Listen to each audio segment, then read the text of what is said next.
Hello అండి, ఇచ్చేస్తారా? Okay, చూసాను. ఓకే,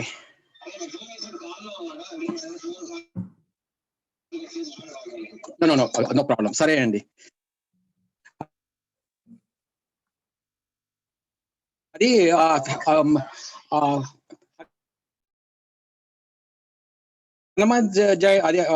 హనుమాన్ చాలీసా ఫ్లైర్ కూడా పంపించేస్తారా అందరికి, అన్ని వెబ్సైట్ లో?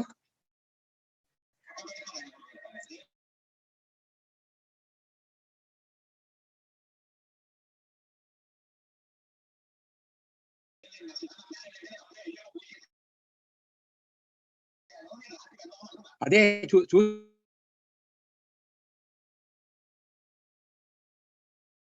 చూశాను, నేను ట్రై చేశాను, దాని మెసేజ్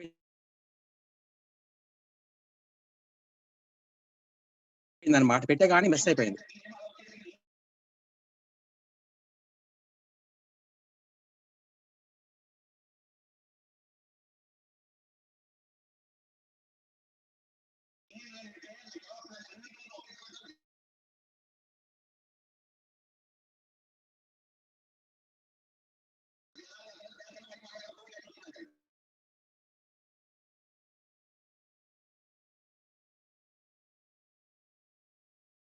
అదే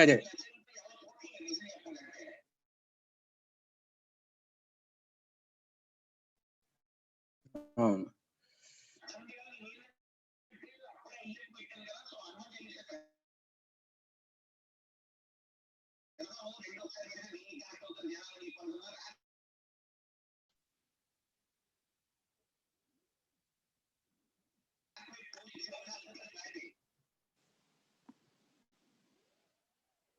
అదే అవును, గొడవ అయిపోయింది. సారీ.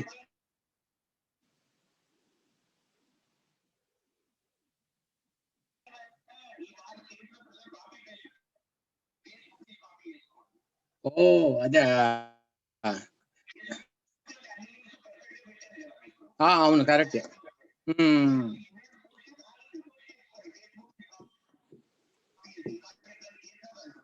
సరే.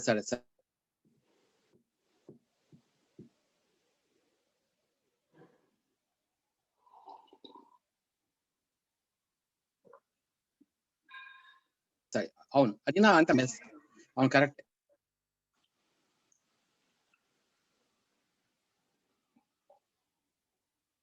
చూద్దాం. గుడ్. అదే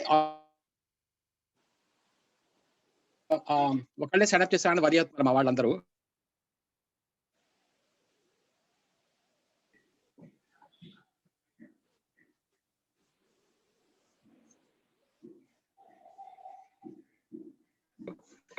మనం ఫ్లైర్ పట్టేస్తే కాస్త.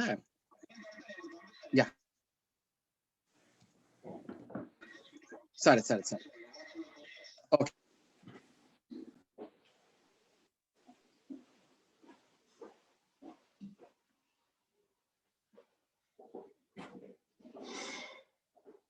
ఓకే, సరేనండి, thank you so much.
Good morning. How are you? Good morning. Good morning. Yeah. Good. How are you doing? Doing okay. How are you? Good.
Ashokji, your last name is Kaji?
Namaste ji. Yeah, namaste. Okay, good. Yeah, I had some difficulty with my laptop. I could not log in earlier. I tried. Oh, good morning, Panch. Namaste. How are you? Good. Maharaj. Good. Good morning. Good. I'm glad you can hear me also. Everybody can hear. Sorry for the delay in logging in. I tried to log in other laptop, did not work. I had to change my computer. So today we are going to have a good session, and the children are going to join around 10:40 to chant Gita slokas. Then we are going to have Dr. Kashinath giving us a talk. Let's hope let's hope more people will join. You know, let's see who are all here. Okay. Okay, let me log out from here.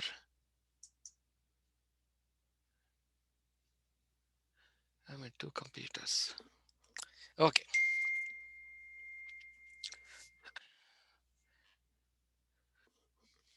Give me 1 minute. Let me get my books.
Happy New Year, Ashok ji, and everybody. Happy New Year. Okay.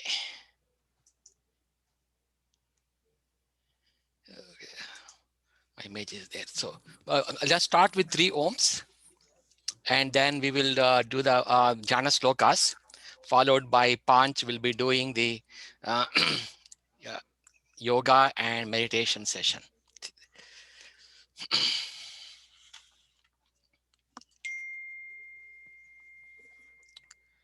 Om.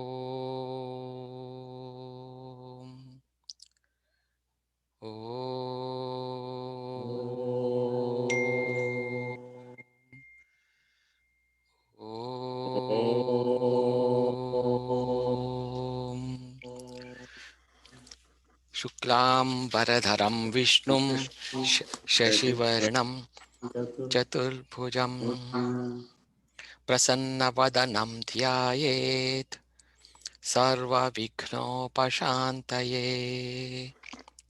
Om Gurur Brahma Gurur Vishnu Gurur Devo Maheshwaraha Guru Sakshat Parabrahma Tasmai Sri Gurave Namaha.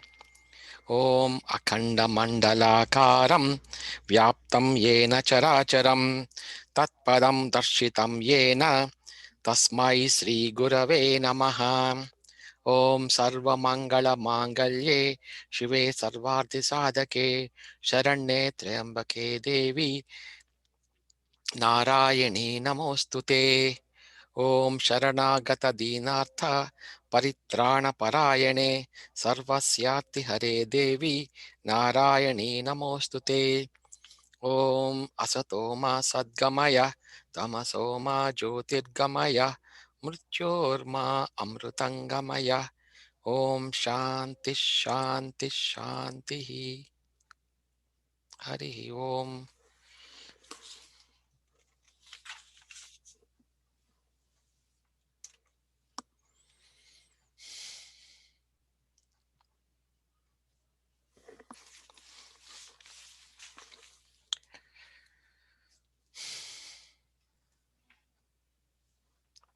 Panch, we can start with your simple yoga exercises you taught us before. Yeah, sure. So yeah, should we get a little warmed up before we do some yoga today? Just to kind of stretch our body a little bit where we are.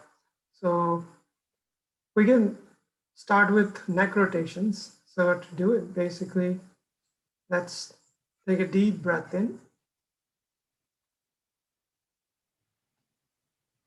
and let go. Next breath in, you can lift your chin up, facing the ceiling. And breathing out, you can bring your chin back down towards the chest.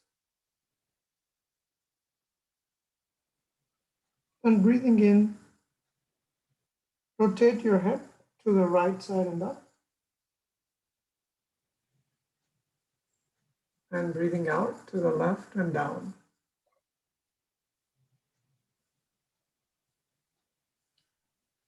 Breathing in to the right and up. Breathing out to the left and down.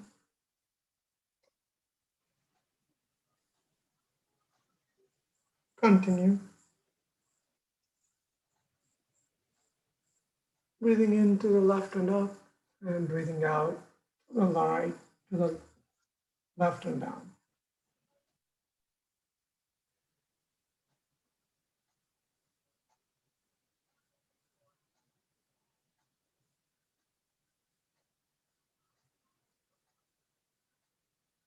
Complete the round. And reverse. Breathing in to the left and up. And breathing out to the right and down.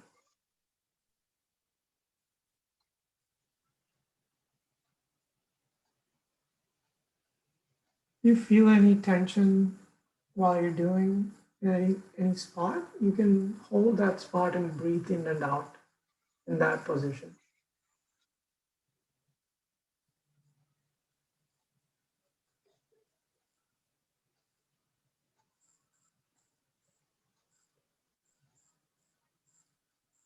And breathing in to the left and up. And breathing out to the right and down.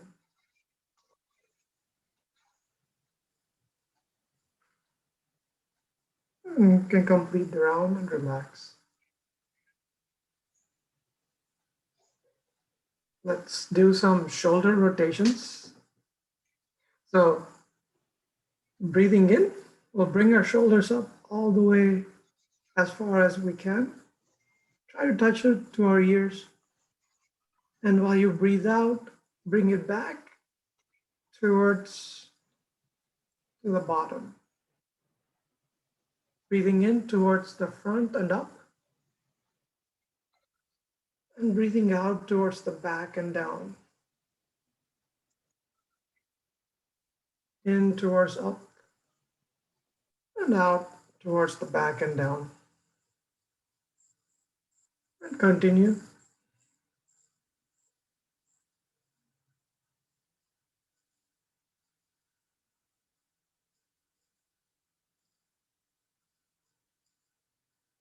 And breathing out, complete the round and relax. And reverse the direction. Breathing in towards the back and up. And breathing out towards the front and down.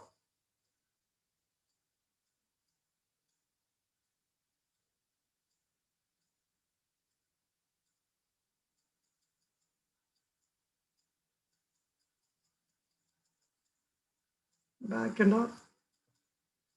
Front to the front and down.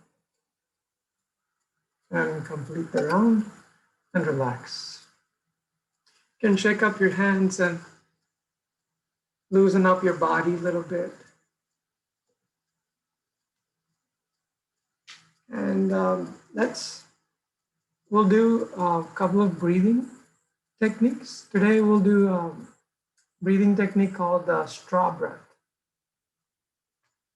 So to do the straw breath, basically, we'll breathe in as much as we can, and breathing out, we'll put our mouth like a straw when we're sipping in through a straw like this, and breathe out very slowly.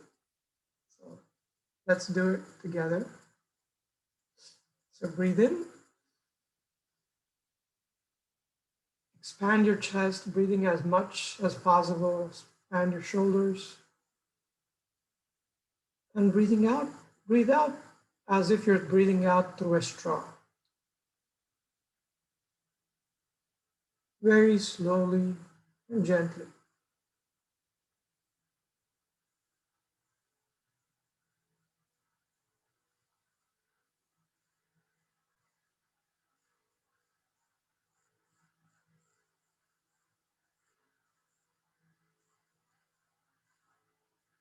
And let's take another deep breath in.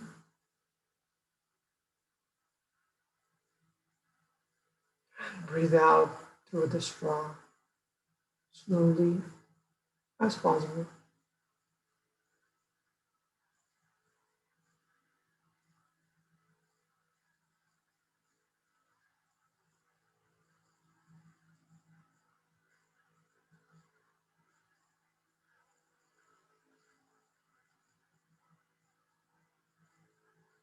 And continue. Keep taking deep breaths in. And breathe out through the mouth of the straw. And you can close your eyes if you like.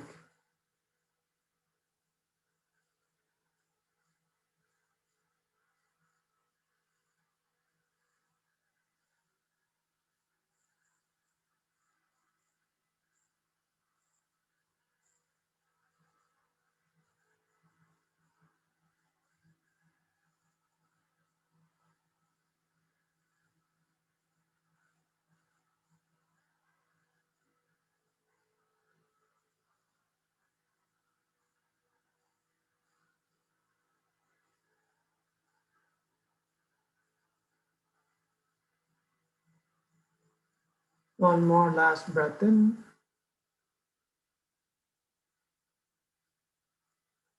And breathe out through the straw.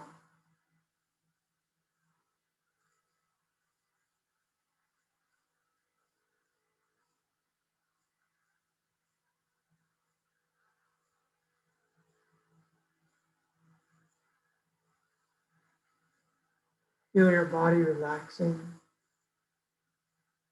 mind relaxing. We can go through a short guided meditation now. You can keep your eyes closed. You can have your back rested. Sit easily and comfortably.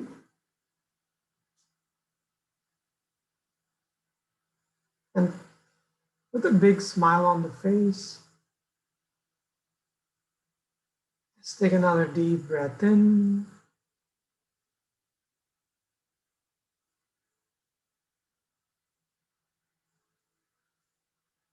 And let go.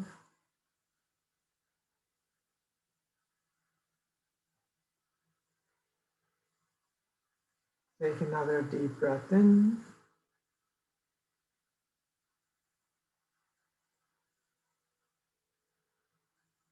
And let go. Feel the smile spreading throughout the body.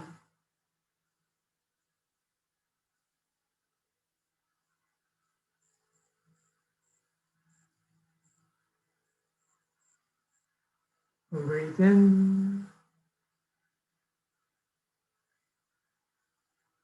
and let go.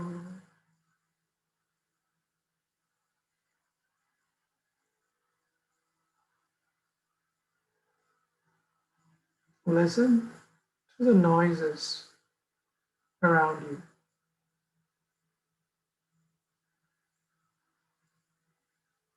The noises of the AC, the noise from the traffic outside, and the noise from my instructions.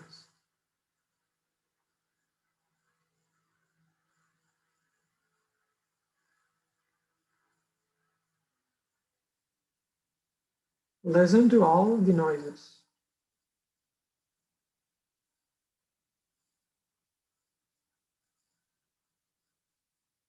And be in harmony with the environment.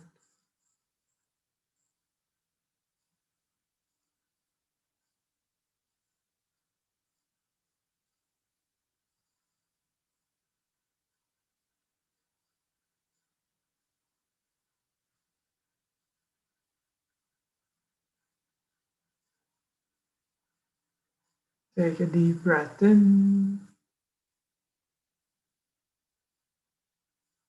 and let go.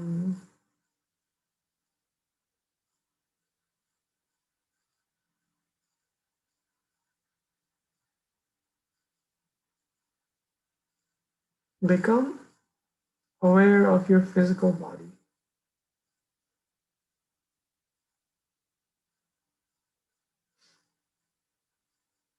The body is a beautiful gift from the nature, from God.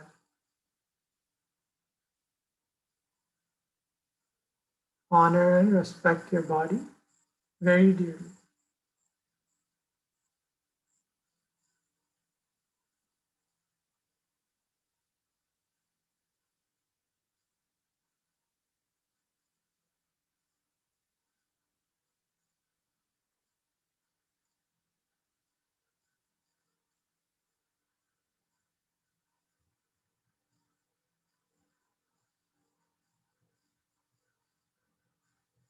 Take a deep breath in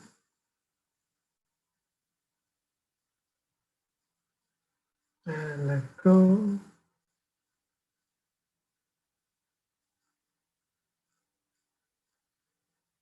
Become aware of your feet,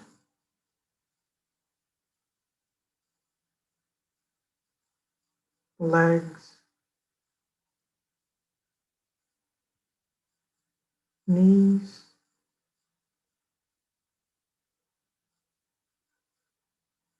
thighs,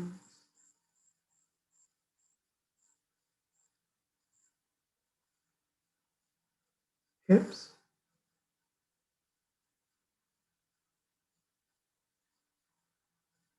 genitals,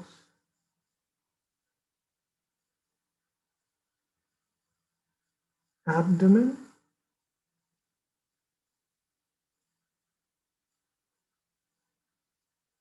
stomach,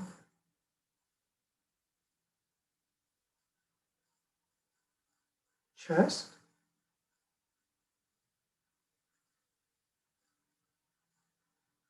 shoulders,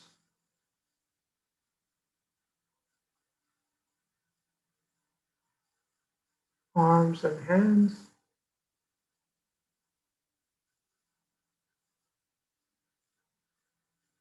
neck,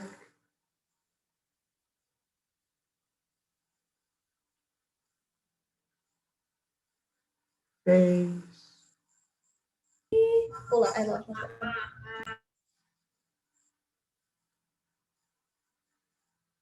head,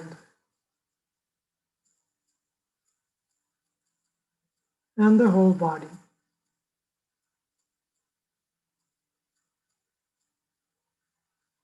Become aware of the whole body.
Take a deep breath in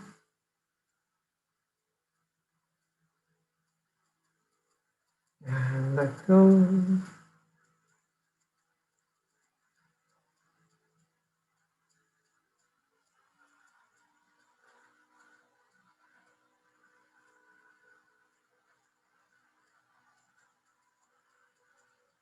Become aware of your thoughts.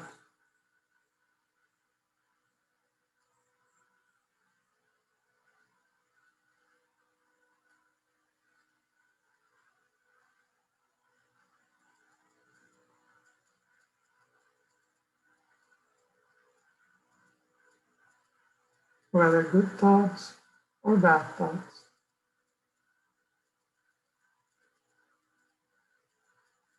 Do not resist your thoughts. Let them come.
You are in harmony with your thoughts.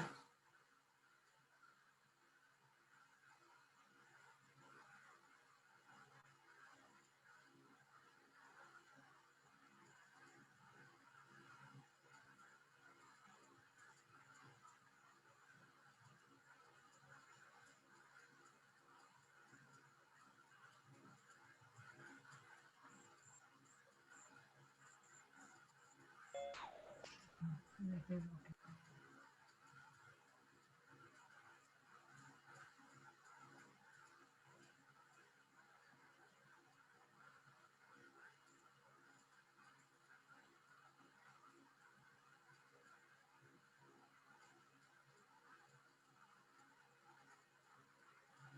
a deep breath in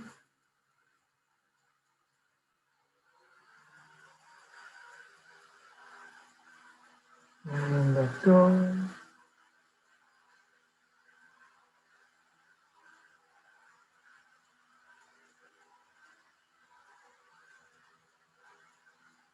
Become aware of your feelings.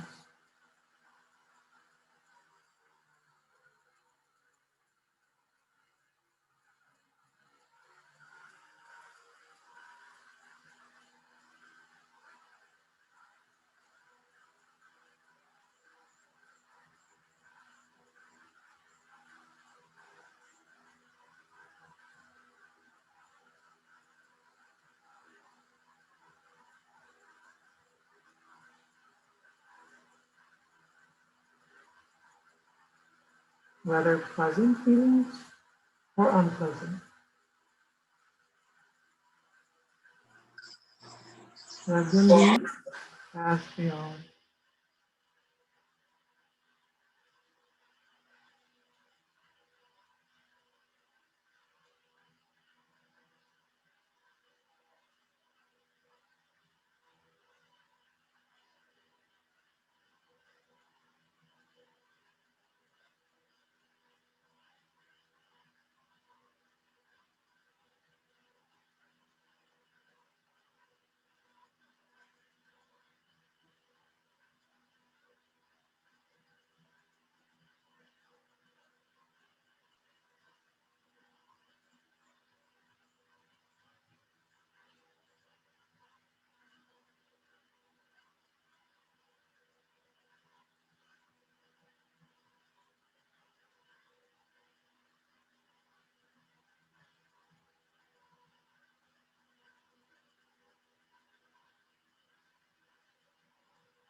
You are in harmony with feelings.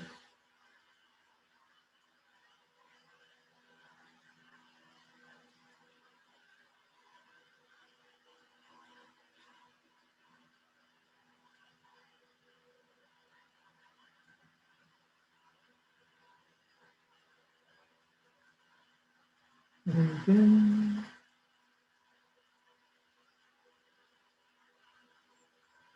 and let go.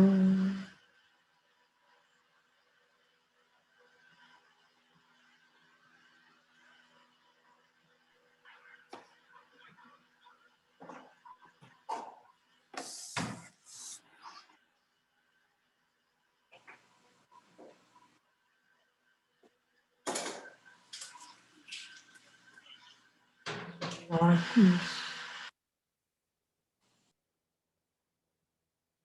You are joy. And you are love.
Breathe in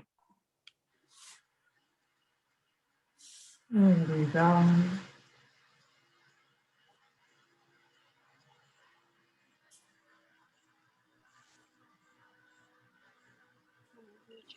Become aware of your feelings.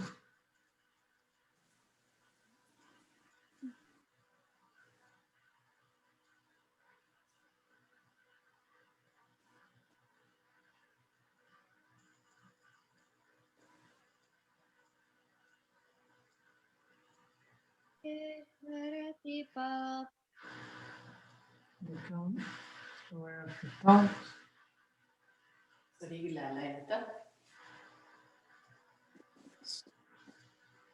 Very distracting.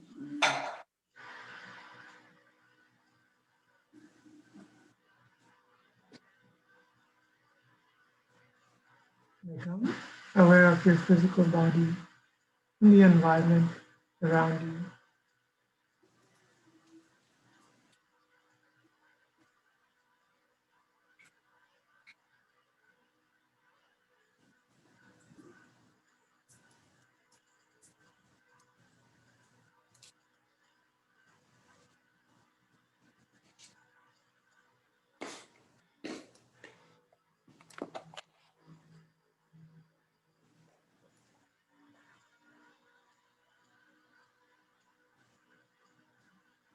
Slowly and gradually, when you feel complete and comfortable, open your eyes.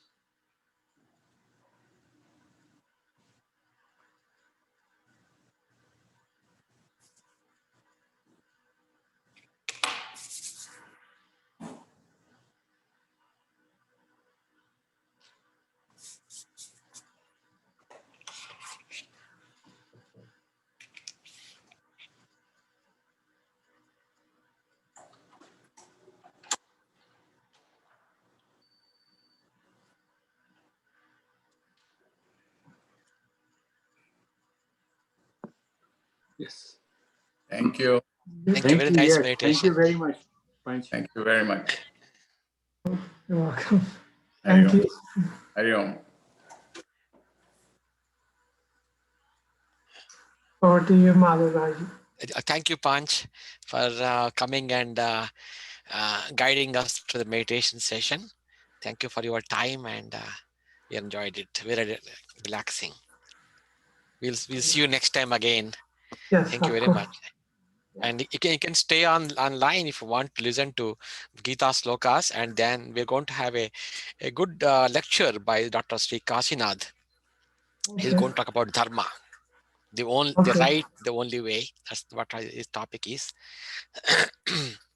Kamala Garu, are you and the children are ready for the chanting the Gita slokas? Yes, Mother Garu. Okay. So yes, go ahead. Miru, I think we can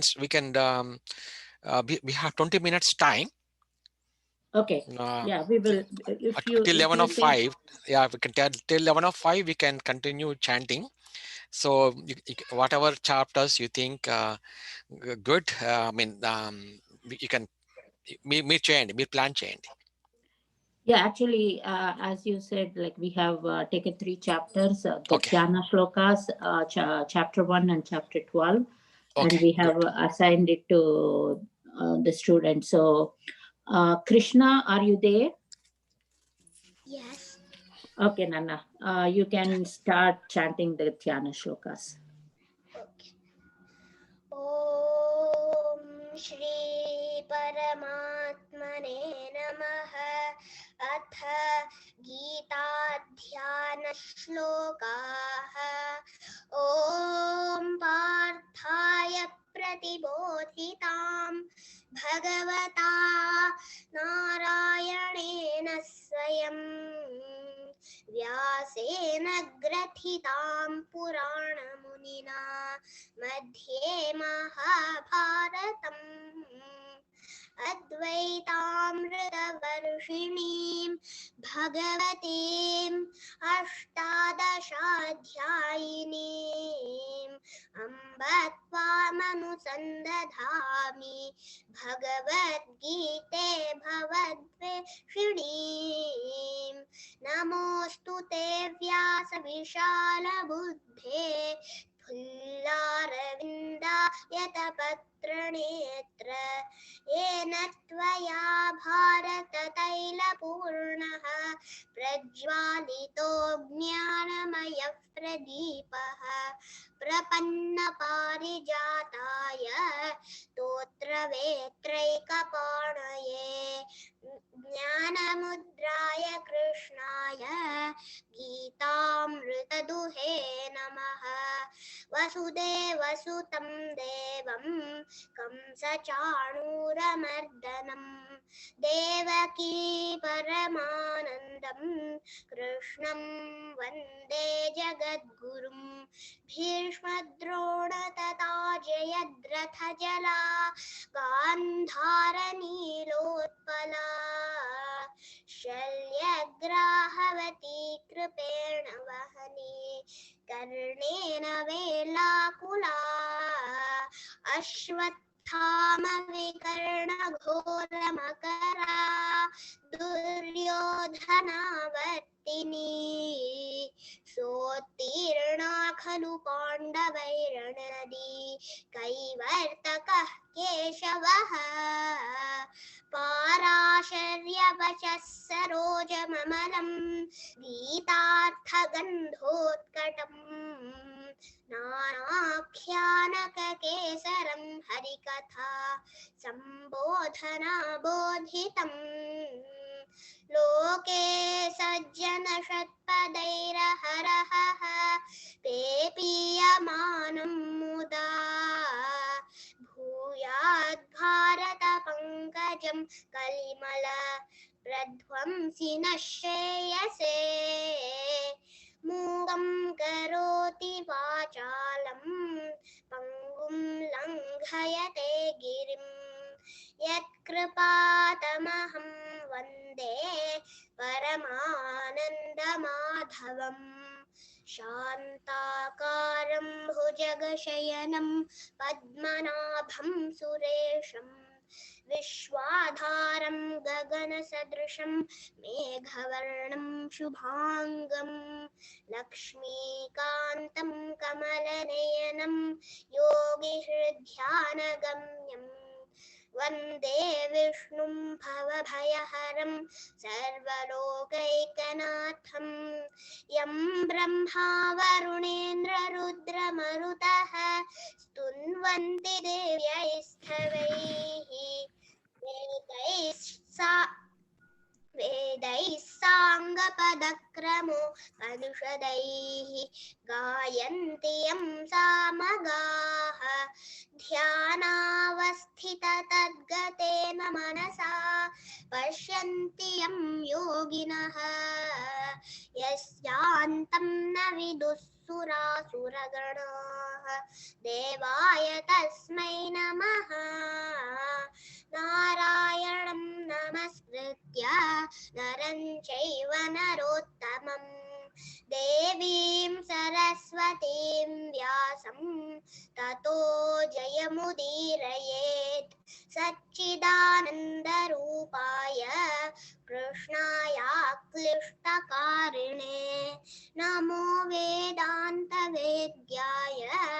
गुरवे बुद्धिसाक्षिणे सर्वोपनिषदो गावः दोग्धा गोपालनन्दनः पार्थो वत्सः सुधीर्भोक्ता दुग्धं गीतामृतं महत् गीताशास्त्रमिदं पुण्यं यः पठेत् प्रयतः पुमान् विष्णोः पदमवाप्नोति भयशोकादिवर्जितः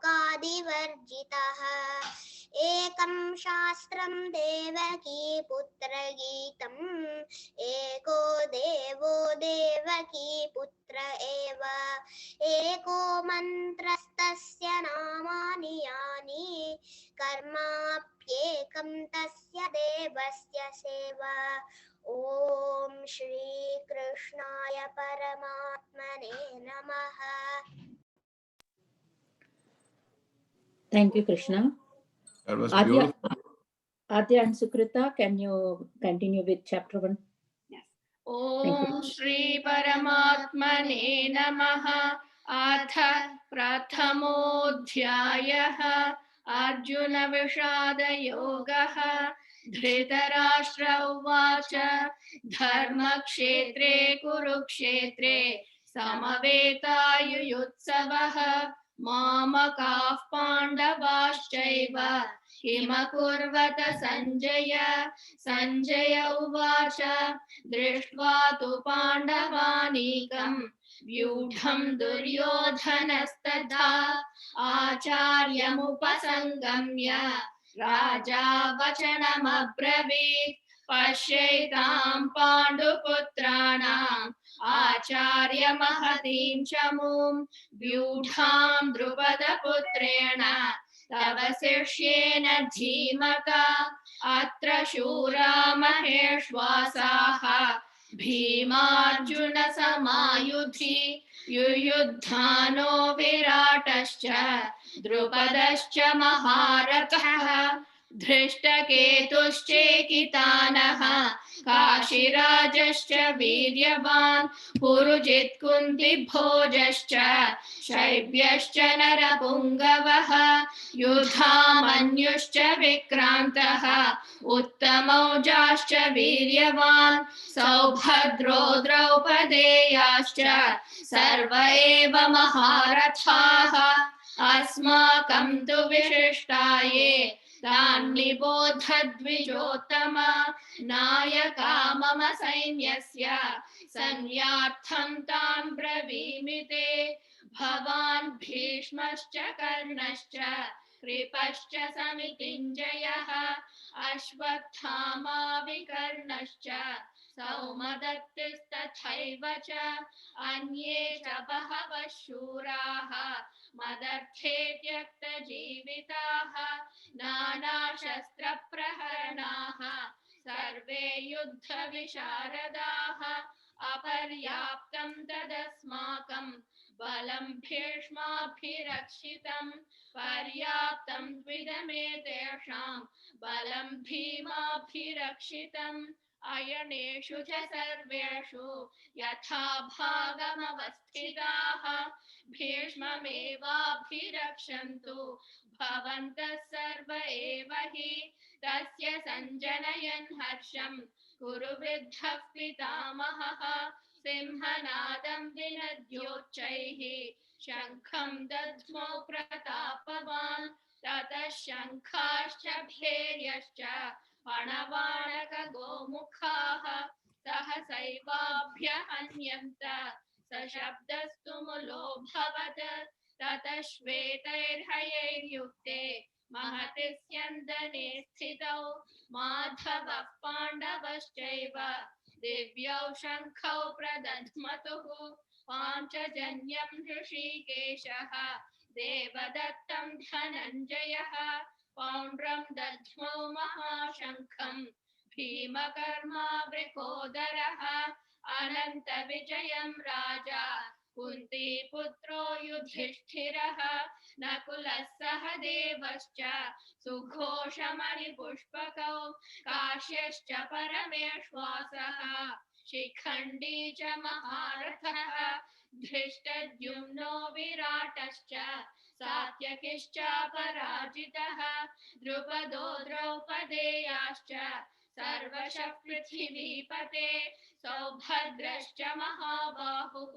शङ्खान् दध्मुः पृथक् पृथक् सघोषो धार्तराष्ट्राणां हृदयानि व्यधारयत् नभश्च पृथिवीं चैव तुमुलो व्यनुनादयन् अथ व्यवस्थितान् दृष्ट्वा धार्तराष्ट्रान् कपिध्वजः प्रवृत्ते शस्त्रसम्पाते धनुरुद्यम्य पाण्डवः ऋषिकेशं तदा वाक्यम् इदमाह महीपते अर्जुन उवाच सेनयोरुभयोर्मध्ये रथं स्थापयमेच्युत यावदेतान्निरीक्षेऽहं योद्धुकामानवस्थितान् कैर्मया सह योद्धव्यम् अस्मिन् रणसमुद्यमे योत्स्यमानानवेक्षेऽहं य एतेऽत्र समागताः धातराष्ट्रस्य दुर्बुद्धेः युद्धे प्रियचिकीर्षवः सञ्जय उवाच एवमुक्तो ऋषिकेशः गुडाकेशेन भारत सेनयोरुभयोर्मध्ये स्थापयित्वा रथोत्तमम् भीष्मद्रोणप्रमुखतः सर्वेषां च महीक्षिताम् उवाच पार्थ पश्यैतान् समवेतान् कुरूनिति तत्रा पश्यत् स्थितान् पार्थः पितॄनथ पितामहान् आचार्यान् मातुलान् भ्रातॄन् पुत्रान् पौत्रान् सखीं तथा श्वशुरान् सुहृदश्चैव सेनयोरुभयोरपि तान् समीक्ष्य स कौन्तेयः सर्वान् बन्धून् अवस्थितान् कृपया परयाविष्टः विषीदन्निदमब्रवीत् अर्जुन उवाच दृष्ट्वेमं स्वजनं कृष्ण युयुत्सुं समुपस्थितं सीदन्ति मम गात्राणि मुखं च परिशुष्यति वेपथुश्च शरीरे मे रोमहर्षश्च जायते गाण्डीवं संसते हस्तात् वक्षैव परिदह्यते न च शक्नोम्यवस्थातुं भ्रमतीव च मे मनः निमित्तानि च पश्यामि विपरीतानि केशव न च श्रेयोनुपश्यामि हत्वा स्वजनमाहवे न काङ्क्षे विजयं कृष्ण न च राज्यं सुखानि च किं नो राज्येन गोविन्द किं भोगैर्जीवितेन वा येषामर्थे काङ्क्षितं नः राज्यं भोगा सुखानि च तैमेव स्थिता युद्धे प्राणां त्यक्त्वा धनानि च आचार्याः पितरः पुत्राः तथैव च पितामहाः मातुलाश्वशुराः पौत्राः शालासम्बन्धिनस्तथा एतान् न हन्तुमिच्छामि घ्नतोऽपि मधुसूदन अपि त्रैलोक्यराज्यस्य हेतोः किं नु मही कृते निहत्य धार्तराष्ट्रान्नः का प्रीतिः स्यात् जनार्दन पापमेवाश्रयेदस्मान् हत्वैतानाततायिनः तस्मान्नार्हा वयं हन्तुं धार्तराष्ट्रान् स्वबान्धवान् स्वजनं हि कथं हत्वा सुखिनः स्याम माधव यद्यप्येतेन पश्यन्ति लोभोपहत चेतसः कुलक्षयकृतं दोषं मित्रद्रोहे च पातकं कथं न ज्ञेयमस्माभिः पापादस्मान्निवर्तितुं कुलक्षयकृतं दोषं प्रपश्यद्भिर्जनार्दन कुलक्षये प्रणश्यन्ति कुलधर्माः सनातनाः धर्मे नष्टे कुलं कृत्स्नम् अधर्मोऽभिभवत्युत अधर्माभिभवात् कृष्ण प्रदुष्यन्ति कुलस्त्रियः स्त्रियषु दुष्टासु वार्ष्णेय जायते वर्णसङ्करः सङ्करो नरकायैव कुलघ्नानां कुलस्य च पतन्ति पितरो ह्येषां लुप्तपिण्डोदकक्रियाः दोषैरेतैः कुलघ्नानां वर्णसङ्करकारकैः उत्साद्यन्ते जातिधर्माः कुलधर्माश्च शाश्वताः उत्सन्नकुलधर्माणां मनुष्याणां जनार्दन नरके नियतं वासः भवतीत्यनुशुश्रुम अहो बत महत्पापं कर्तुं व्यवसिता वयं यद्राज्यसुखलोभेन हन्तुं स्वजनमुद्यताः यदि मामप्रतीकारम् अशस्त्रं शस्त्रपाणयः धातराष्ट्रारणे हन्युः तन्मे क्षेमतरं भवेत् संजय उवाच एवमुक्त्वार्जुनः संख्ये रथोपस्थ उपाविशत् विसृज्य सशरं चापं शोकसंविघ्नमानसः ॐ तत्सदिति श्रीमद्भगवद्गीतासु उपनिषत्सु ब्रह्मविद्यायां योगशास्त्रे श्रीकृष्णार्जुनसंवादे अर्जुनविषादयोगो नाम प्रथमोऽध्यायः सर्वधर्मान् परित्यज्य मामेकं शरणं व्रज अहं त्वा सर्वपापेभ्यः मोक्षयिष्यामि मा शुचः. Thank you, Adya and Sukrita. Shri Tanvi, can you go next with chapter 12? ॐ श्री परमात्मने नमः। अथ द्वादशोऽध्यायः भक्तियोगः। अर्जुन उवाच एवं सततयुक्ता ये भक्तास्त्वां पर्युपासते ये चाप्यक्षरमव्यक्तं तेषां के योगवित्तमाः।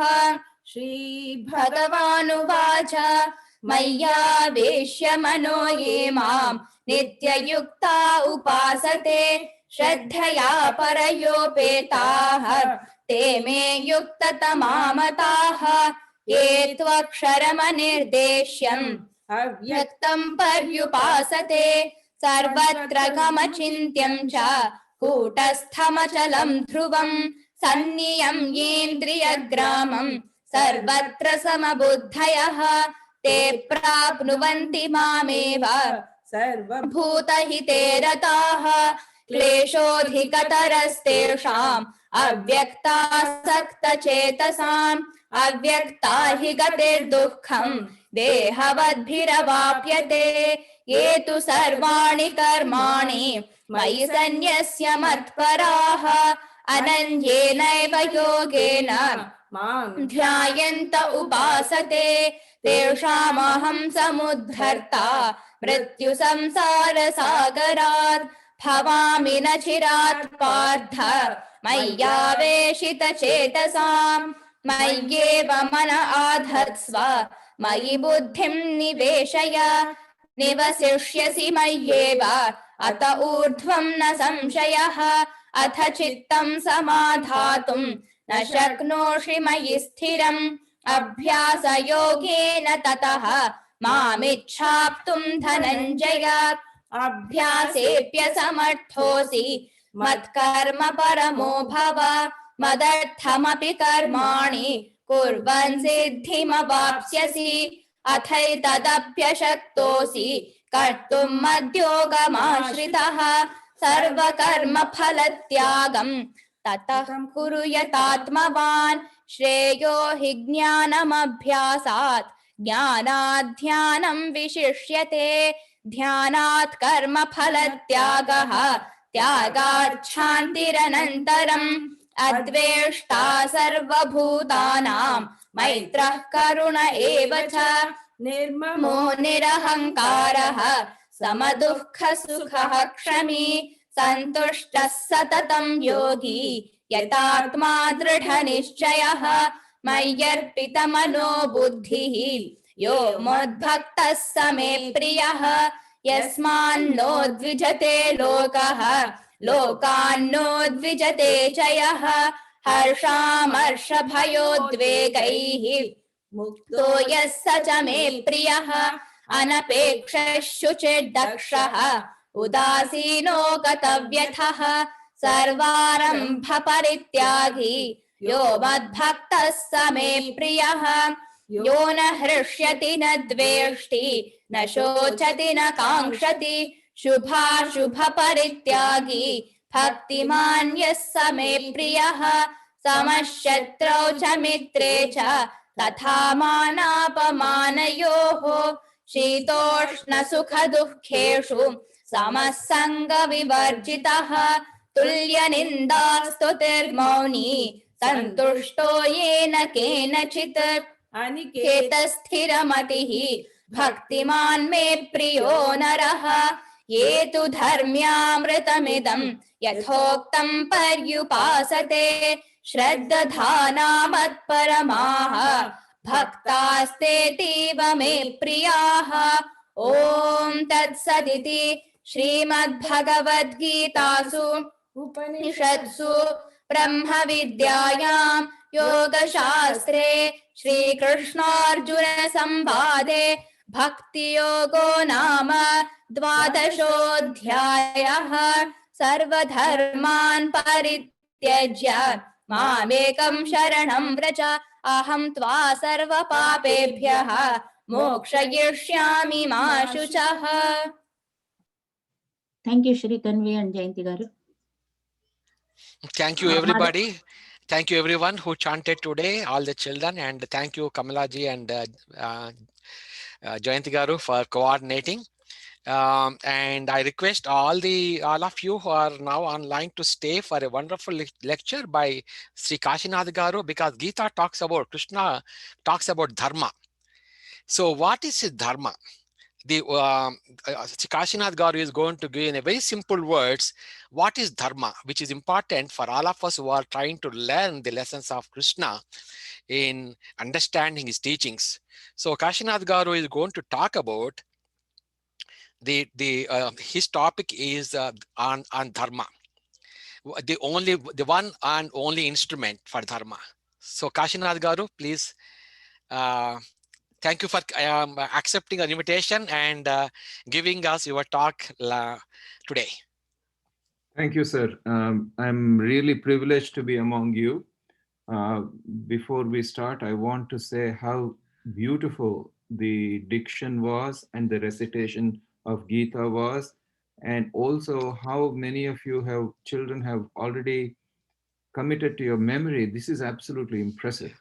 This will stand in good stead as you grow. And thanks for the teachers, and thanks to all of you to have encouraged our children to do this. We will start with a prayer and then we will continue on today's subject. Om Sahana Vavatu Sahanau Bhunaktu Sahaviryam Karavavahai Tejasvinavadhitamastu ma vidvishavahai. Om Shanti Shanti Shanti. The subject today is titled as the one and only instrument of dharma.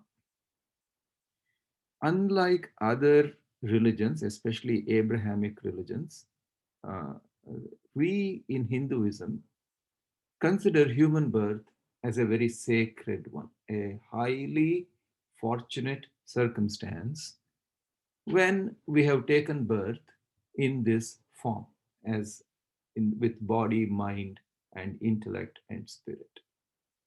What's the aim of a Hindu? The aim of a Hindu is to realize his identity, that he is a part and parcel, he is nothing but this all-pervading reality we call Brahman in the Gnana Yoga, and God in the Bhakti Yoga. God and Brahman are one and the same, as the first statement of the Mandukya Upanishad says, Harihi Om. Om is Brahman, Hari is God. And there are not millions and millions of gods. There is only one reality, there is only one God that we call God in terms when we approach him through the Bhakti Yoga. So, if this is so, if we have to become one with God in the Bhakti Yoga, or realize our identity as Brahman through the knowledge path called Gnana Yoga, what is it that we must do? Right? I mean, it's all very good to say this. And how do we do this? How do we finally realize by experience, not by just information, not by reading a few books or listening to a few lectures, That won't do it. We have to feel and experience in the deepest part of our existence, of our souls, that we are in fact that. Aham Brahmasmi. So that state, when we do arrive at it, and when that is realized, that's called Turiya or Moksha or Mukti. So why is it that human beings are so fortunate, according to us, Hinduism? Because no other living form, no matter which animal or plant you can think of, has the equipment required for this realization that we are one and only Brahman. Only human beings have this ability. How do we know that? Look at people who have preceded us and the whole literature of Upanishads, where the masters realized this and told us this is who we are. This is what our true identity is. And this has gone on all through human existence, including currently. It is not that this was only true 3,000 years ago and nobody understood this or felt this recently. Oh no, in fact, even now we are among people who have realized, they're called Jivan Muktas, they live among us and they have obtained this incredible experience of Aham Brahmasmi. I am nothing but Brahman. I'm not this body, I am not this mind, not this spirit, but my true identity is that. But for us, bhaktas like you and I, we are not yet in that stage. What we do have is this body, mind, and intellect with which to work and reach finally that destination someday. But in the meanwhile, what is it that we do? So Sri Shankaracharya in the verse 3 of Viveka Chudamani says, Durlabham trayameva tat devanugraha hetukam manushyatvam mumukshatvam Mahapurusha Samshrayaha. What this means is there are three things which are rare indeed and are due to the grace of God, namely a human birth, the longing for liberation, that is, figuring out that I am in fact nothing but a part and parcel of Brahman, and protecting care of a perfected sage, whom we call Guru, teacher, in our common language. So this is telling us that Sri Shankaracharya, who lived approximately in the 9th century, so about 12 centuries ago, this is what he has declared. Now, he was not declaring something new. Upanishads had already declared this more than 3,000 years ago. So he was reintroducing us to a concept that was forgotten, unfortunately. So we have to remember what we are and where we are and what we are capable of. So in Kannada, Sri Purandaradasa, a great sage who lived in the 15th century, he says, Manushya janma doddado huchappa gadira. In translation, what it means is that the human birth is a very big deal. In Huchappa means you lunatics. He is not making fun of us. He is telling us in a very indulgent, loving manner. You know, like how we call you're crazy to our children in a loving manner. We're not saying they're crazy, crazy. So Huchappa Galira. No, don't forget who you are, what you're capable of, what your inner potential and strength is. So let us put our mind, body, and spirit to this experience. So the question then, important, if we have this great an instrument or equipment, how do we take care of it? This means we have to maintain it in a good working order. We do everything to maintain our cars, right? Our bodies, our minds, our intellects are far more precious than a car. So what are we doing? And how do we do this? So let us segue into a story from Kumara Sambhava, which is a great classic by the poet Kalidasa, approximately 5th century AD. So we're now talking going back 16 centuries. There, in Kumara Sambhava, this is a story of the birth of Kumara, who is nothing but Shanmukha or Kartikeya. He is the son of Parvati and Shiva. But Shiva, until this happens, is in fact a yogi who is sitting in meditation, not to be bothered by anybody, not to be bothered by family life or wife or marriage or anything. He is absorbed in this meditation and he's sitting by himself. Now, this young girl, a princess by name Parvati, has fallen in love with him. But he is not even opening his eyes to look at her. So she says, I will please him by penance, tapas. What she does, she lives in a very luxurious palace. She gives up the palace, comes to the place where he is meditating, Kailasa, which is all frozen Himalayas. But she herself is a Himaputri, so she is used to this cold weather. So first she says, I will just eat, the roots and leaves and these kinds of things and live with that, and no pizzas and no, sandwiches or anything like that. Just this, and see if I can control my body and my mind and do the tapas. He doesn't open his eyes. He doesn't even look at her. Then she says, I will scale it up. I will rash it up to a next level of difficulty where I won't even eat the leaves. So Parna is leaf. Aparna is the name given to Parvati when she even stops eating leaves. I'm sure you have many friends and relatives by the name Aparna. This is the meaning. So when she is doing this, she is obviously losing weight and is becoming thin. And so a young yogi comes to where she is doing her penance and sees her in this state where she is losing weight, a young person, beautiful girl, and she is losing weight and looking very thin. He is actually Shiva who has come to test her, but she doesn't know that. He wants to test her devotion. So he says, you are such a beautiful princess. You have everything going for you. Why are you doing this terrible penance? You're too young to do these kinds of things. There'll be a time later on. Why now? And he says, you're really subjecting your body to such hardship and injury. You shouldn't be, because Sharira Madhyam Khalu Dharma Sadhanam. What that means is, body is the most important instrument for a dharmic, ethical, fulfilling life, and you are really hurting the body. Parvati says, there is a reason for why I'm doing this. I've fallen in love with Shiva, and I want to draw his attention and for him to marry me. Once he marries me, I'm going to take care of this body and I'll be fine. But until then, I want to convince him how devoted and how much in love I am with him. So the story goes on. The yogi says, why do you want to marry someone who smears ashes on his body and sits in meditation all the time, not bothered about anything going on? Why would you marry somebody like that? Parvati becomes extremely angry.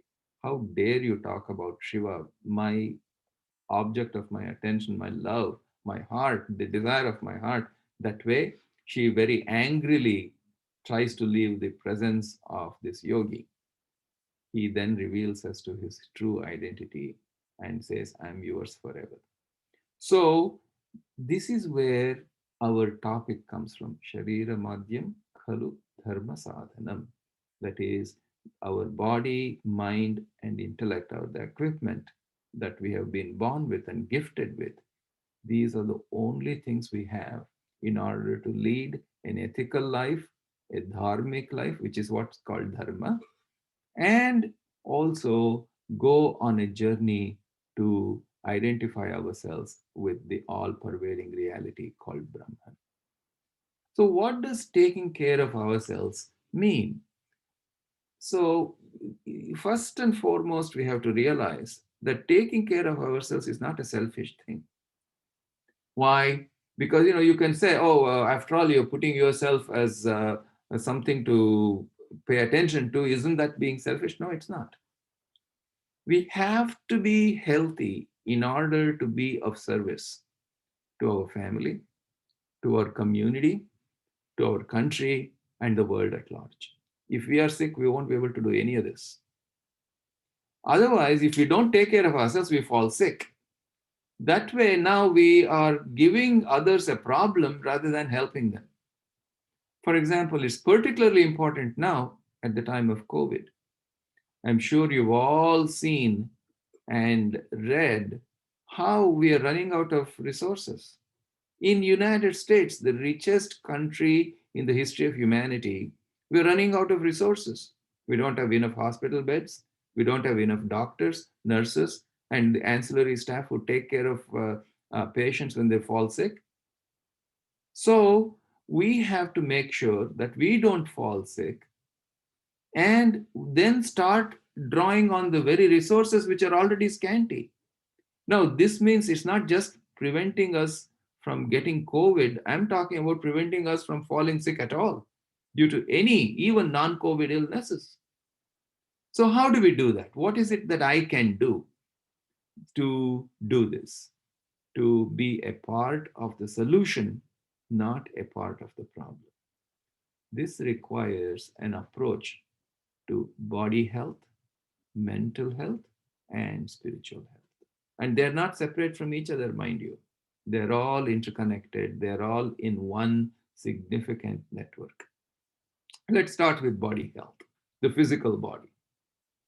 We have to have regular habits. We have to have moderation in food and not overindulging in eating.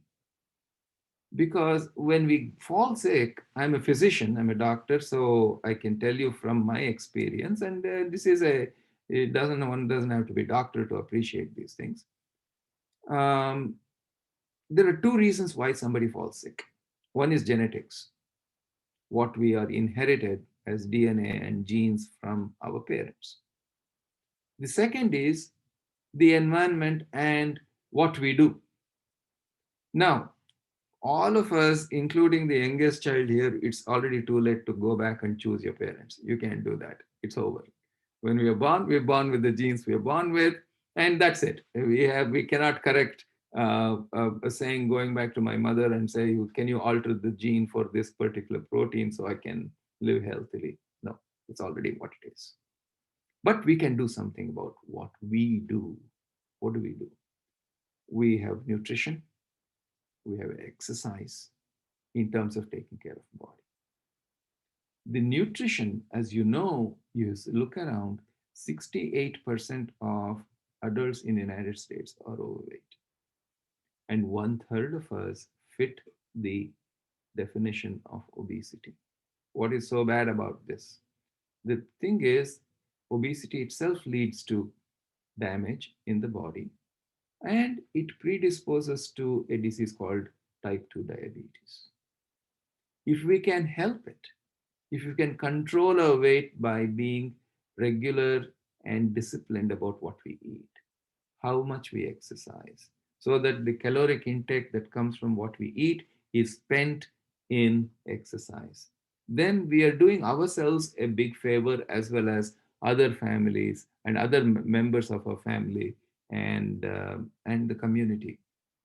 So, I mean, we as South Asians, we do have a tendency for a sedentary lifestyle. It is not in our culture to be very active. We have to change that. Right from childhood, we have to change, go play games. Swami Vivekananda said, first go play football and then we will talk about Gita. Because your body should be in perfect working order in order to go to higher states of prayer and realization called meditation and those. If we are sick, our body and mind, how can we do these things? Correct? So let us not add to the problem. Let us control our eating, exercise in a regular fashion. And one of the things that we have come to know now, and this is not new, when there are states of stress, difficulties going on, we know with what has gone on in Washington, D.C., and what's going on in the society, and the COVID-19, we are all at home mostly, we are not going out, we are not seeing our friends. All this is tremendous emotional stress. How do we address stress? Human beings, the common picture is somebody sitting with a box of chocolates and going through the whole box in order to feel good. This is not uncommon, by the way. We can sit with a whole tray of pakoras and finish it all off. in the name of bringing peace to our mind. It's only a temporary peace, and in the process, we have taxed our body in a wrong sense. So we should reduce stress. How do we reduce stress? That will involve physical exercise, prayer, and meditation. Now, what about exercise? Exercise has incredible benefits. One is it maintains your muscles in a good working order. It also releases endorphins and enkephalins in the brain when you exercise that makes you feel good. You see, you don't need to take any chemical or drug or something to feel good. Exercise itself will get you that kind of a feeling. So we have to improve our cardiovascular fitness through exercise because that is a common problem. So we are at higher risk as South Asians for cardiovascular disease. So we have to exercise regularly. And this should be done under the guidance of a physician. The reason I say that is when somebody goes and exercises like a weekend warrior, run 10 miles on a weekend when you have not even taken a half a mile walk, that can result in serious damage. So you have to do it in a gradual fashion, build it up one thing at a time, and make this body fit for service for all others, as well as service for our higher purpose, that is realizing Brahman or becoming one with God Himself. What about mental health? As I said, physical and mental health are connected. Mental health now is even more of a urgent need in the days of COVID-19 when we're all cooped up inside and not even doing the things that we should be doing, going out, mixing with friends. So the thing about mental health is how we respond to mental health problems and how it shows itself, let's put it that way, in times like this is through a feeling of depression, feeling of life is not worth what it is, because look at this, look at how we are staying home, not doing the things good. Now I haven't seen my grandchildren, for example, in a year. They live in Chicago, and Uma and I have not been able to go see them, and that can be very, very depressing. But this kind of a feeling can also lead to overeating or not eating enough. Both are possible. Excessive alcohol drinking, taking entertaining or what's called drugs to make us feel better. All these can be very damaging. They can give a little bit temporary relief, it appears, but then in the long run, they are a no-no because they will damage our body, our mind, the only instrument for dharma that we have. Remember, over and above everything, we should be ethical and discharge our responsibilities. Like you said in the first, Arjuna Vishada Yoga that you chanted, Krishna reminds Arjuna that your responsibility is to defend justice. You cannot just throw away Gandiva and say, oh, look at this. This is my grandfather equivalent, Sri Bhishma Pitamaha.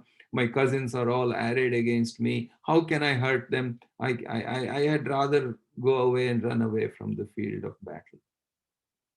We have our duties to perform, and we have to try our best, no matter what the circumstance, to discharge it, because others are depending on us. Our children are depending on us. Our community is depending on us. So we have to address the mental equipment, because it's in a way sometimes even more important than the physical equipment, because it's the mental equipment like mind that helps us determine, have self-control, and go do the exercise, not eat too much, all those things. The brain is the seat that tells us, the controller that we have to listen to. The buddhi, the viveka, is seated in the brain, telling us what is right, what is wrong. So we have to listen to it. So to keep that mind in working order is very important. So when people point out to us, you're becoming too short-tempered and I cannot bear it, or people behaving in a very rash manner because of the mental stress, listen to your family members when they tell us. Let's listen to our friends when they come and tell us, it's all very good, but I'm sorry, I cannot. When I talk to you, you are too cruel to me, too rough on me, because we are taking it out on them. So when they tell us, don't get upset with the messenger, listen to them and then seek help. Because messenger is one who is telling us what we need to do. We may become angry. Oh, you think I'm changing? You may be changing and we don't even know. So it's very important. See, what happens is the messenger issue, when somebody tells us how we should see if what they're saying is true and not get angry with them. In Sundarakanda, Hanuman has gone to visit to see Sita, to discover Sita in Ashokavana, in Ravana's palace. And then he gets caught, as you know, and then he's dragged in front of Ravana. And Hanuman says, I'm a messenger of Sugriva and Sri Rama and Lakshmana. I've come to tell you, please don't do this. Release Sita back to Rama, so that you can get the good graces of Rama and you will live. He will forgive you. He's a very forgiving king. Don't do this. Don't take away something from others which is not yours, such as Sita. Sita is a legitimate wife of Rama. You have no claim on her. When he says that, Ravana becomes very angry and he wants to kill Hanuman. Then Vibhishana stands up and says, no, you messengers are not to be hurt. It is not in any Niti Shastra, in any ethical treatise. Every ethical treatise tells you do not hurt the messenger, even if they come from the opposite camp. Listen to them and then let them go. Then you do what you need to do. So don't get angry with somebody telling us that we have changed or we are not behaving the way we should. The good news is there is help available for us. We are all human. We all have vulnerabilities. We can all have difficulties dealing with stresses. So the other part is sometimes this kind of a situation can lead to domestic violence. We cannot have that. Who are we hurting? We are hurting our own wives, our own husbands, our own children, our own dependents, maybe old parents that are in our families. That is an absolute no-no. Violence has no place. So we have, fortunately, good help available. To start with, for example, we have your physicians that can, even on the telehealth way, can come and counsel you. There are psychologists that are available to help us tide over this difficult period. And there are services from our own temple, FCS as it is called, that outreach, reach out for them. And San Antonio metropolitan area has numerous services available to deal with these kinds of issues. Let us be wholesome by taking care of ourselves. So we talked about taking care of the body. Now we have done taking care of the mind. But there is another dimension to us. We're not just body and mind and intellect, and that is the spirit. That is what we are on a constant basis, over which we have all the other experiences superimposed. So prayers, upasana, japa, and meditation are the ways to strengthen our inner core. So we can, I'm sure most of us have some ritual, some prayer that helps us to ground us, to think of something other than just what is it for me all the time at the body and mind level. When we do prayer, we are overcoming our own selfish consideration and being at the feet of the Lord. See, you have already moved from self-centeredness to something outside, a great, magnificent concept called God. And you see God inside also. So this is the whole point of prayer and upasana and japa. Reading and discussing literature of spiritual significance, such as the Bhagavad Gita, as you're doing. See how wonderful that is. And then epics, Ramayana and Mahabharata, reading on a regular basis. You will not realize just 10 minutes, 15 minutes a day over the years as it accumulates, you'll be amazed you've gotten through 15,000 verses of Valmiki Ramayana or 100,000 verses of Mahabharata. It's possible. All you have to do is 10, 15 minutes a day. And then Upanishads, if you are open to that. Then getting into the company of people who promote this, like satsang, like what you're doing. This is satsang. This is like-minded people getting together on a Saturday morning and exchanging ideas and strengthening our belief and our practices as we go approaching God realization, seeking God's grace, as well as our understanding who we truly are. So for this, a guru is important, a teacher, and the most important thing is we have to be regular in practice. We cannot do this. I will do 4 hours on Saturday and rest of the week I can do whatever I want. No. First of all, you will not do 4 hours. Very few people are capable of doing this. I can't. So 10 minutes a day of sitting and doing meditation. Just 10. And building it up as your experience gets better and better. So the goal of our life is to become one with God entity. From the Bhakti Yoga perspective, it's the same as what's called Brahman in the Jnana Yoga perspective. In summary, we have to use our body, mind, intellect, equipment to finally do that. So we have to discharge our responsibilities on a regular basis at the physical and mental and level, and strengthen our spirit through the karma yoga, through the work that we do for ourselves, for our community, for our families. That's the beauty of Gita. It tells us how to efficiently and ethically do our work and yet also achieve this spiritual goal. It's incredible. That's why Gita, there's only one Bhagavad Gita. So in summary, human life is a huge challenge. It is especially a challenge now with our stresses that we have in the community in the form of COVID-19 and disturbances that are going on in the community. But we have great resources, both built in ourselves inside as well as outside.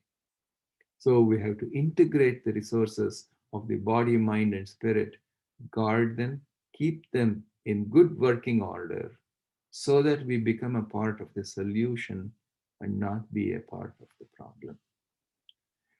So let us hope for that, and let us get through this. We will get through this.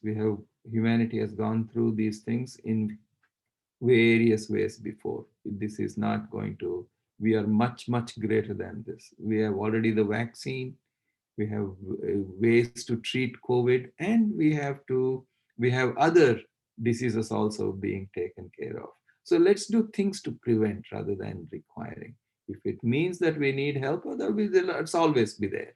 But let's do what we can to keep our body, mind, intellect, and spirit together. So I will stop here. Let's hope that year 2021 will bring happiness, peace, and love and friendship in all humanity, as well as with our environment, which is essential. So, Madhav Garu, tell Thank me you so much, anything. Andy Kashinath Garu. It's a very good message saying because to fulfill our dharma, we need to have a good vehicle. Yes, The vehicle to fulfill dharma is our own body. So how to tune our body physically, mentally, spiritually? I think you gave a very good a reason for us to be more healthier. Do the sadhanas of spiritual sadhanas as well as exercises. It's a very good message, and I want to thank you so much for giving us the message. And I wanted to invite the people online to ask any questions. Ramurthy ji and Ashok ji, or Purnima ji, or any children, all the kids who are here, if you have any specific questions, please, this is the time to ask so that we can have a nice message for us from Kashinath Garu.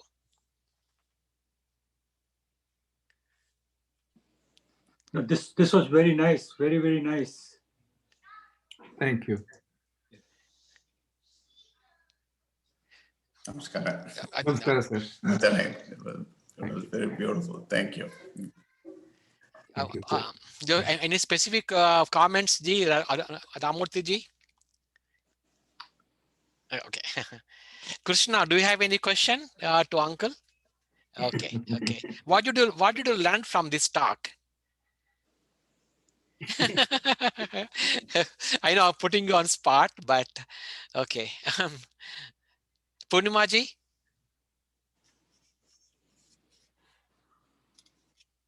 Okay. Thank you so much, Andy. Kashinath Garu for giving us a very good. It's a privilege, sir, and thanks Sir, namaste, Madhavrao-ji. Yes, yes. I was just trying to unmute. No, I think it was a very beautiful talk and aptly designed for the contemporary life, connecting it to our regular lives. And what I liked is this was a talk that would be just as relevant to adults as it was to, kids. So it was like a universal message for all ages, all groups. So it was a very, very well thought out presentation and discourse. Thank you so much. Thank you, ma'am. Appreciate it. So it's a privilege to be invited to join you today. And again, I want to tell you how impressive and beautiful it is to listen to the children faultlessly give the diction and feeling of recitation of Bhagavad Gita. And the teachers who trained them, my namaskaras to you, and the children, hats off to you. Just beautiful. Keep going along this path. You may not understand all this right now, but I'll promise you, as you grow older and look back, and now, see, there are three things. One is called Shravana. You have to listen to good things like this. Next is Manana, where you discuss inside your body, inside your mind, you kind of think about what is it that they're telling me? Is this what I actually agree with or not? That discussion has to take place inside. That is called Manana. Then the final thing is called Nididhyasana, which is the same as meditation, where you can either meditate without any thought, or you can think about the Brahma Vakyas, Aham Brahmasmi, Tattvamasi, Pragnanam Brahma, Ayamatma Brahma. These are the four major Veda Vakyas. You can discuss inside your mind and think about the extent of meaning of these things. These are very profound concepts. So your children have already started on an excellent footing already. Please don't lose this. And adults, thanks for teaching them this beautiful thing. And thank you for allowing us to be a part of this today. And I'll end with my little shloka, and then I will leave you for your deliberations. Okay. Om Kayena Vacha Manasendriyaiva Buddhyatmana va Prakriti Swabhavat Karomi Yadyat Sakalam Parasmai Narayanayeti Samarpayami Shri Krishnarpanamastu Shri Gurubhyo Namaha Harihi Om Tat Sat. Thank you, sir. Thank you. Now we are going to chant Karma Yogam, couple of slokas. Sritanvi, ఉన్నావా నువ్వు? ఉన్నాను uncle. మనము ఇప్పుడు chapter 2 నుంచి let us chant 54 and 55 slokas. That is Arjuna Uvacha Sita Prajnasya Ka Bhasha. Adi chadivi, then we are going to understand the meaning and interpret, because this is, as we all know, Sankhya Yogam is the essence of Gita. And here Arjuna is asking a specific question. And that's what everybody has the same question in our minds.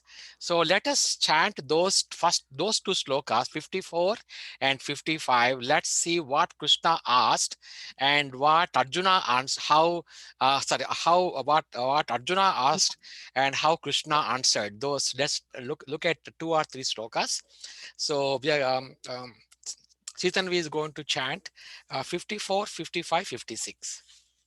Arjun उवाच स्थितप्रज्ञस्य का भाषा समाधिस्थस्य केशव स्थितधिः किं प्रभाषेत किमासीत व्रजेत किम् श्रीभगवानुवाच प्रजहाति यदा कामान् सर्वान् पार्थमनोगतान् आत्मन्येवात्मना तुष्टः स्थितप्रज्ञस्तदोच्यते दुःखेष्वनुद्विग्नमनाः सुखेषु विगतस्पृहः वीतरागभयक्रोधः स्थितधीर्मुनिरुच्यते. So this is the most important and very important question Arjuna asked. So what is, Arjuna said, "O Keshava, what is the disposition of one who is situated in divine consciousness? How does one enlightened person talk?" Because we can listen to a lot of people, but we need to distinguish the person who is speaking intelligently or who is speaking, who is the enlightened person. How does he sit? How does he walk? Because a person who is enlightened, by his disposition itself, we can figure out. That's what Arjuna is asking. How can I figure out? How does a person walks? How does a person talks? Who is enlightened? So here the discussion is who is a Sthita Pragna. So what is the meaning of Sthita?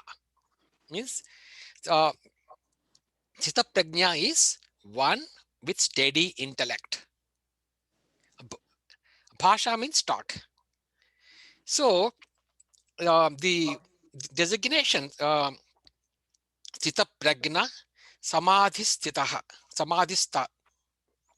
Samadhistasya Keshava.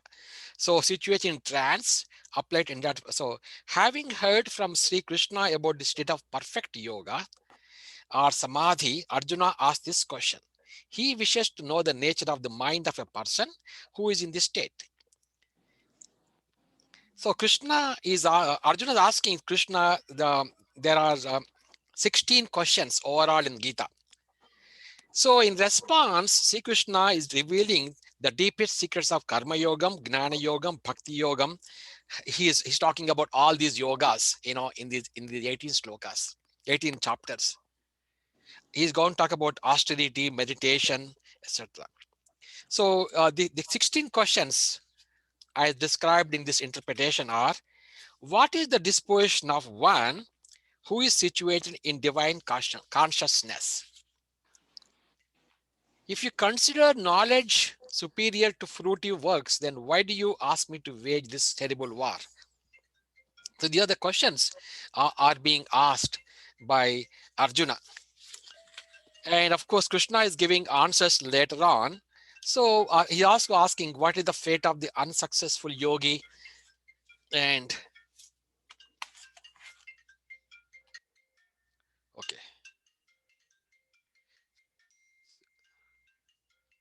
Sorry, my phone is ringing. So this is, so here when this Swami Sachidananda is saying, Arjuna is saying, please just let me know how someone like that will behave in the day-to-day affair. That's what we are interested in. Isn't it a wonderful question? We should thank Arjuna for having asked this question. Probably Krishna would not have said all this otherwise. That is why we say Arjuna is the calf. He goes forward and says, I am hungry. And the cowherd boy Krishna milks some truth from these Vedas for the sake of Arjuna. Some spill out and we all enjoy. These slokas are really wonderful. This is the most important and often quoted portion of the chapter, second chapter, the description of the enlightened one. So, and of course, there are 16 questions. I already, some of them are, I think we can refer to them later on as we go on. So let's look at the Arjuna's, Krishna's answer in chapter 55. Sloka 55. So in Sloka 55, Vrajahati, మళ్ళీ చదువుతావు ఇంకోసారి చైతన్వి. श्रीभगवानुवाच प्रजहाति यदा कामान् सर्वान् पार्थमनोगतान् आत्मन्येवात्मना तुष्टः स्थितप्रज्ञस्तदोच्यते. So here, Supreme Lord, see, Bhagavan was the Supreme Lord said, Prajahati. Prajahati means discarding. Yada means when. Kaman means selfish desires. Sarvan means all. Partha means Arjuna. And the Managatan of the mind. Atmani means of the self. Eva only. Atmana means by the purified mind. So the Lord is saying that, O Partha, the son of Prutha, that is Kunti Mata, when one discards all selfish desires and cravings of the senses that torment the mind, we all know about the, all our senses, you know, the five senses. Because only if you see bad things that is going to bother you. If you don't see, you're not going to bother you. So the whatever we see through senses, that is going to make our mind tormenting our mind. So when one discards all selfish desires and cravings of the senses that torment the mind and becomes satisfied in the realization of the self, such a person is said to be transcendently situated. So Sri Krishna begins answering Arjuna's questions here. And that is going to, he is going to say a lot of slokas, all answering the questions of Arjuna. Each fragment is naturally drawn towards his whole. So what he's saying is that just as a piece of stone is drawn by the force of gravitation towards the earth, because we have the gravitational force, so all the what is falling on the earth is being attracted, you know.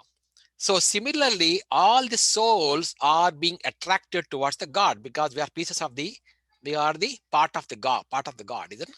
So our souls are being, because we are the fragment of gold of God, so we are being gravitated towards him.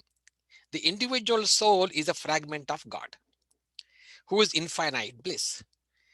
Hence, the soul is a fragment of the ocean of infinite bliss, and it experiences the natural urge for bliss. When it strives to relish the bliss of the soul from God, it's called the divine love. But when, in ignorance of the spiritual nature, if it thinks itself as the body and seeks to relish the bliss of the body from the world, it is called lust.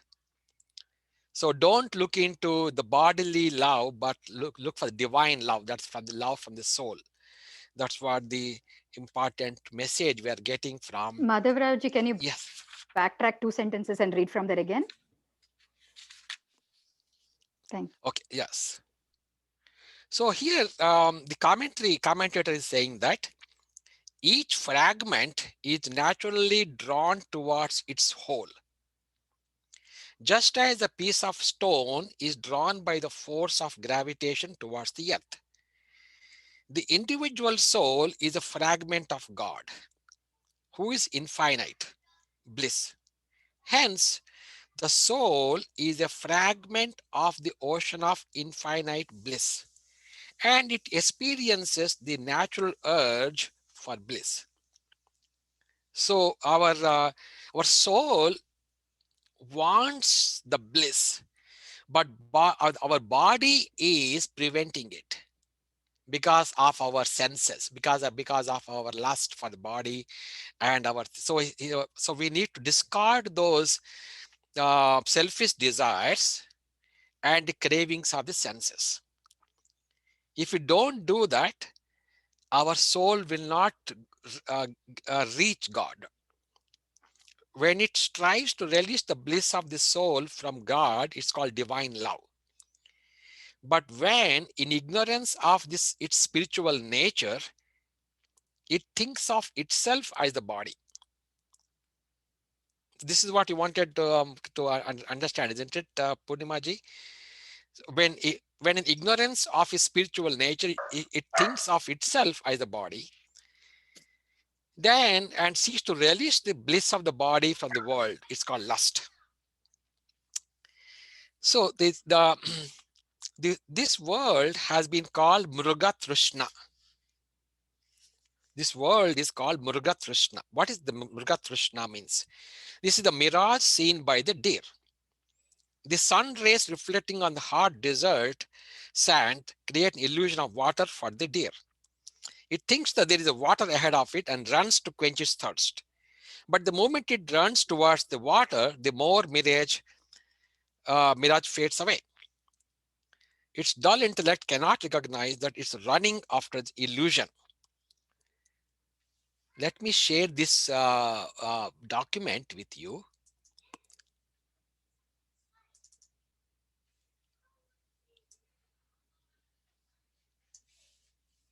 Gita Slokas, chapter.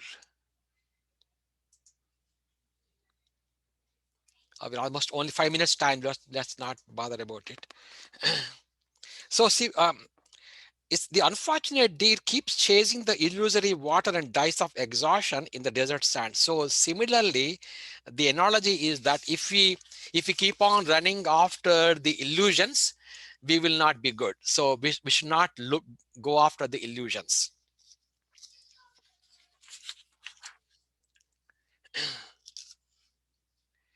Yeah, there is one story here. A king wishes to be the emperor of the whole world. The emperor aspires to be a celestial god.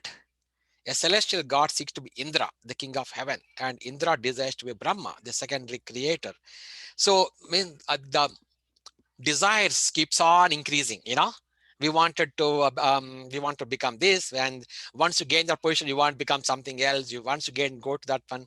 So they keep on looking for more and more desires. That's what his question is. But when one learns to turn the mind away from natural material allurements and renounces the desires of the senses, such a person comes in touch with the inner bliss of the soul and becomes transcendentally situated. So that is essence. So we should not run after all those desires. That is the message Krishna is giving here. So this 55. A person who has let go of all personal desires and is utterly content of the truth in the truth of Atman, the true self, is one steady wisdom. So Krishna asks, who is a Sthita Prajna? So Sthita Prajna is meaning is one who let go of all personal desires and utterly content in the true nature of Atman. That is the meaning we can get. Anybody wants to add any comments?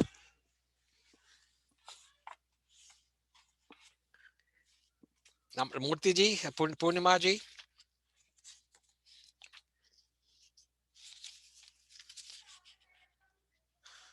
Okay, let's see. I'm good, Madhav. Okay, sorry. Sorry to put you on this spot. Okay. I think we need to 54. So here, what is so here? Arjuna is voicing the average human mind, asks for some outward, physical, practically discernible sign of samadhi. No such signs can be given, nor does the teacher attempt to supply them. but the only possible test of a possession is inward, and that is that there are plenty of hostile psychological forces to apply. Equality is the great stamp of the liberated soul, and that equality, when the most discernible signs are still subjective.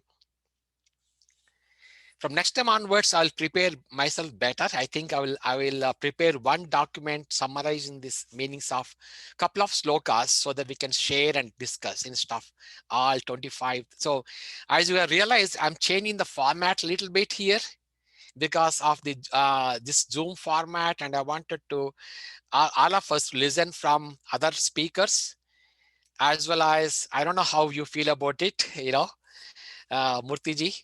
Um, I think this is fine, Madhavraj. If I think given our circumstances for now, I think we'll stick with whatever format you think is appropriate for now.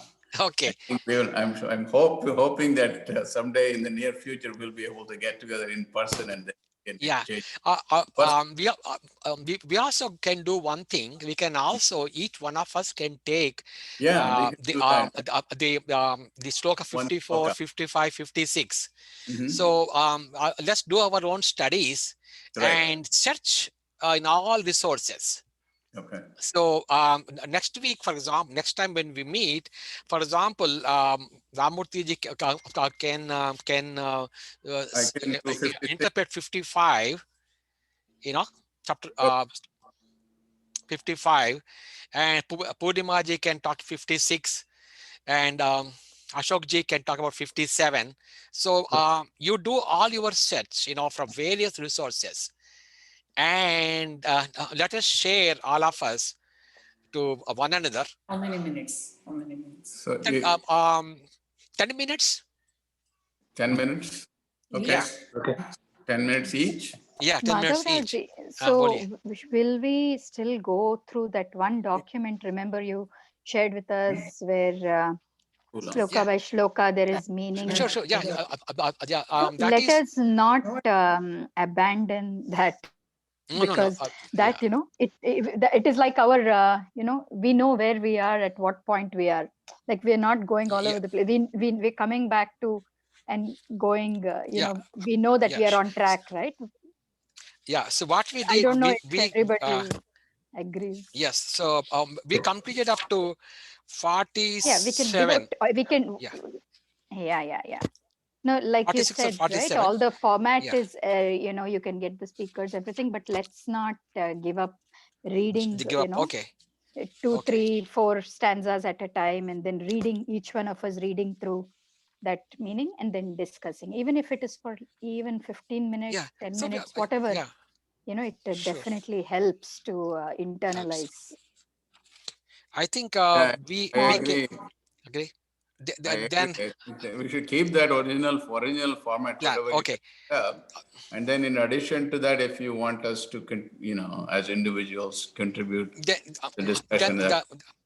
Then let's go back to drawing board. So ignore whatever I said just now. Then we can start from chapter stanza 41. So we stopped at this 41 last time. So we can start reading from chapter sloka number 41, and I don't remember. I'm going to share the whole document one more time with you on WhatsApp. Don't mind, Madhavraj. Yeah. I'm going to give you a PDF file again on WhatsApp, and this on page number 46.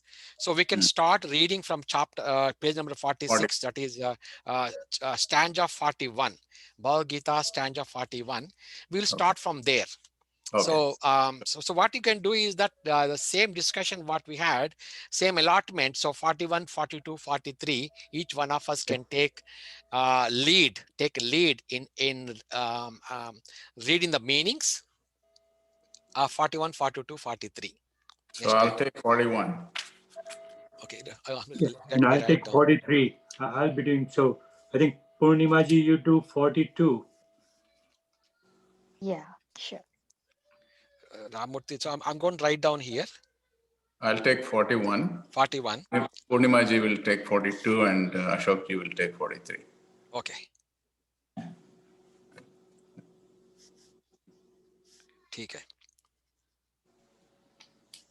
And Madhavraji, from what I understand, you're going through the chanting class yourself, right? I mean, Shritanvi may not always be there, but you're also taking the class. So sure. Now you can lead us, we can do the same thing. Like, even if we don't focus on by-hearting the things, at least chanting 2 times with somebody like you who knows the, even Ramurtiji, if I understand, you're also able to pronounce it correctly. And so just chanting after you will help, Okay. somewhere it will reinforce in our mind, Sure, no problem. Yeah. we are not aiming for perfection, but when somebody's chanting, we are not thrown off. Yes. In fact, the funny thing is, I have learned in my childhood, I have learned all, when Sri Tanvi was chanting today, everything came back. But then when we try to look at the book and chant, because we have lost touch with the Sanskrit script, right? Yeah, it's very important. And Chitanvi has learned all 700 slokas, and she's our teacher. Actually, she is making corrections to us. She's our advisor. So thank you, Chitanvi, and for chanting she's today. Still there, is it? Yeah, she's still there. And thank you all for joining. And so we conclude today's session with Loka Samasta Sukhino Bhavantu. Loka samasta sukhino bhavantu. Loka samasta sukhino bhavantu. Loka samasta sukhino bhavantu. Om Shanti Shanti Shanti. Thank you all and stay safe. A happy new year to you all. So we'll meet in 2 weeks. I think what I'm doing is that let's not initially I thought of doing once a week, but I think once a month we'll lose the tempo, So whoever comes, we will meet once in every other week. So our next meet is going to be 2 weeks from today. So we'll meet that day. Okay. Thank you so much. Thank you very much. Thank you. Bye.